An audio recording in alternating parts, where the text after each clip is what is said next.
Hi there, savewith.crypto. I'm not sure if my video yesterday, the one about sort of is ZoidPay dead, did spark off a bit of reaction maybe with the ZoidPay team. It was never meant to be negative. It was just kind of me kind of saying, well, I think they need to get on with getting the app out and stuff.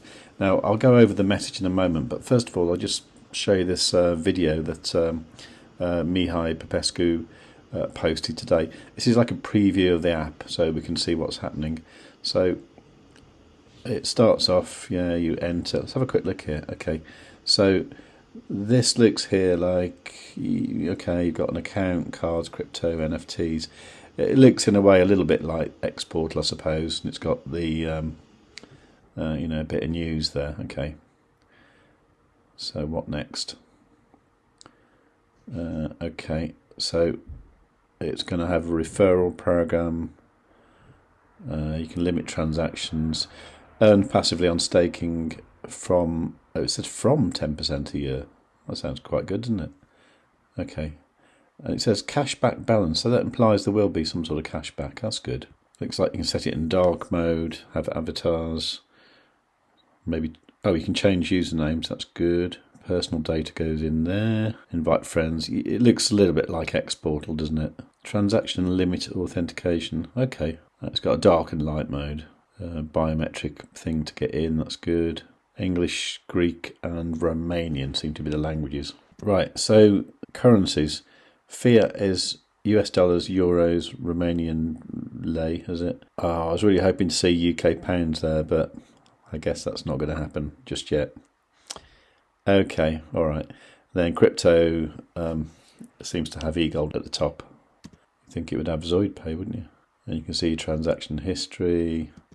Right, let's have a little look here. Okay, so this looks like some sort of bank transaction because it's got a sender's IBAN and you can put a note. Okay, all right. So that's sending somebody some euros. Okay. It says new currency account, so maybe, no, it looks like you're just limited to those 3 currencies. Right, virtual cards, right. So this looks like the usual kind of thing. Right, and you can rename the cards. So I guess if you're doing, different kinds of spending, for example. Well, hopefully that's good because everything you had to do when it was the old Philip system, to get a new card, even a virtual one, they charge you like €10 for it. Okay, so you can receive eGold like that, okay.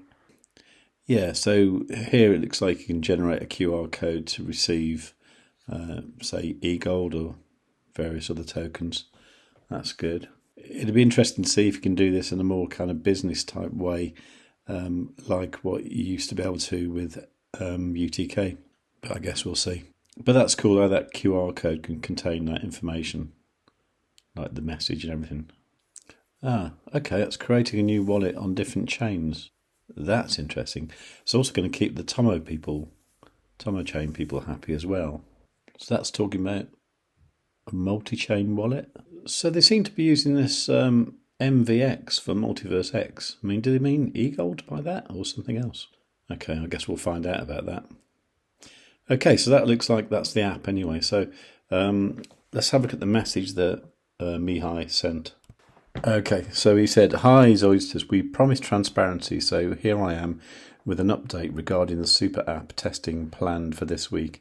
And please bear with me, long text ahead, but all the details are important. I wanted to start by highlighting that app-wise we are more than ready to go. And before having any other rumours, I'm sharing a screen recording directly from the beta version from my phone.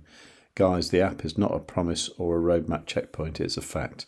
Okay, well, we've seen that, and it looks really good, to be honest. It looks great. I don't think there's any particular surprises there, but, all looks great. It looks like it's, what they said they were going to do. Now, what it says here is currently we are testing the following. 1, the distribution process for the super app. 2, scaling. 3, security. 4, banking and cards integrations. Okay, now, for the first 3, it's saying that to have a realistic test to our infrastructure and security, we cannot push the application fully public. Here comes the skipping point mentioned above. Android APKs easily shared and decompiled, whereas Apple tends to implement stricter measures when it comes to app publishing especially for applications involving payment and crypto operations. Okay, I mean, I was wondering this. I mean, I was thinking that how are we actually going to test it? I mean, I've never kind of beta tested any kind of like app. I mean, I'll be doing it on Android myself, but I do know from people who've written apps and stuff that I know that the iOS thing is much more difficult to get things done, and I have no idea at all how the testing process works at all. Point 2, which is scaling. He said we're optimizing the number of requests done for crypto wallets data. As a feature that is not present in any other crypto wallet, we are showing the user the amount of crypto assets in all of its wallets at the same time. No major wallet does this at the moment.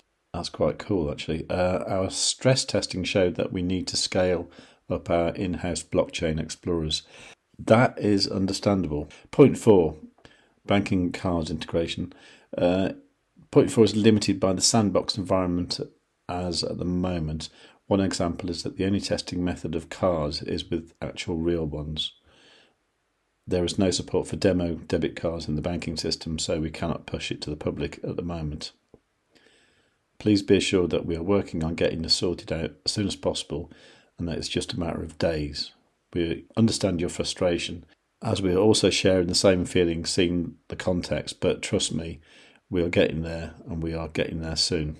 Okay, I mean, this is great. Now, I don't know if this has come about because of the video I did. I kind of hope it is in a way, because that's the sort of response I wanted, was just like, some communication of actually saying, like, this is what we're doing, or this is why it's held up. And this all looks great to me. It looks like this week is going to be the week. And honestly, I think we're going to see a turnaround in the price. I think we have already, actually. I think it did bottom at 1.5 cents for ZoidPay. And if that is the case, then it's got to be a total bargain at the moment. So I think ZoidPay isn't dead, and I think it's going to be fine. There were some interesting comments in my last video, and some people saying, it's a rug pull, it's a scam. I've never thought that. I've been disappointed with the price for sure, and I've been disappointed with the speed of how new things have happened, and the old affiliate system. I hated that, really did. But everything seems to be coming together and good. So I don't know. Do your own research. I'm going to be testing this next week, hopefully, because the shopping pool owners are getting to beta test the app, which is why I'll be doing it. And of course, I will be telling you all about it. And the best way to be notified about that is to be subscribed and have the notifications set on all. And while you're down there doing that, give the video a like, because I think it deserves it. Leave a nice comment, and above all, tell your friends.